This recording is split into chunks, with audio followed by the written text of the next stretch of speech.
All eyes are on Russia as it takes up one of the most powerful positions in the UN. And while Russia confirmed debate about Ukraine won't be off the table, it will be on Moscow's terms.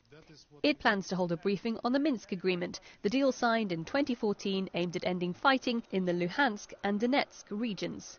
Basically, not a single move was made by Kiev to meet obligations under the Minsk agreement. So we most probably will discuss not implementation, but rather non-implementation of Minsk agreements.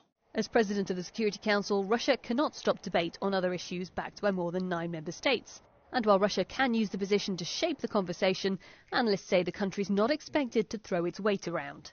The Russians have been surprisingly low-key and notably professional about their planning for this meeting.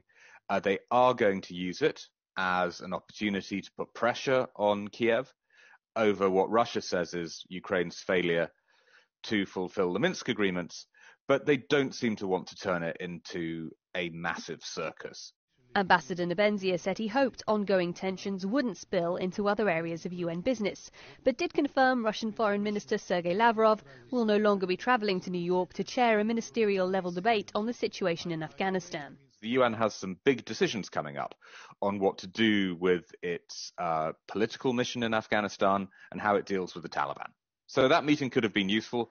My guess is that Lavrov worried that if he did come to New York, other ministers would join the meeting, but some of them at least would find ways to bring Ukraine into the discussion, and that would be embarrassing for him.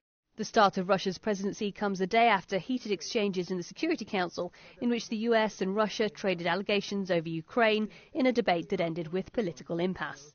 Russia would be widely expected to use its veto to overturn any Security Council ruling regarding its actions towards Ukraine, as it did following the invasion of Crimea in 2014. And analysts say the current situation again underlines weaknesses in the UN system. I think it highlights a huge structural deficiency and dysfunctionality at the UN Security Council. I think it's terrible that this, in this age that we're living in, that the Security Council isn't more involved in providing solutions to those problems. For the most part, it's just a spectator sitting on the sidelines watching and putting out statements of concern. Russia still hopes to focus on other UN business during its presidency, with briefings also scheduled on the Middle East, Africa and the DPRK. Russia is also planning a debate on the humanitarian impact of sanctions, the timing of which will raise questions, as both the US and UK say they'll issue sanctions against Russia should it invade Ukraine. Sarah Walton, CGTN, New York.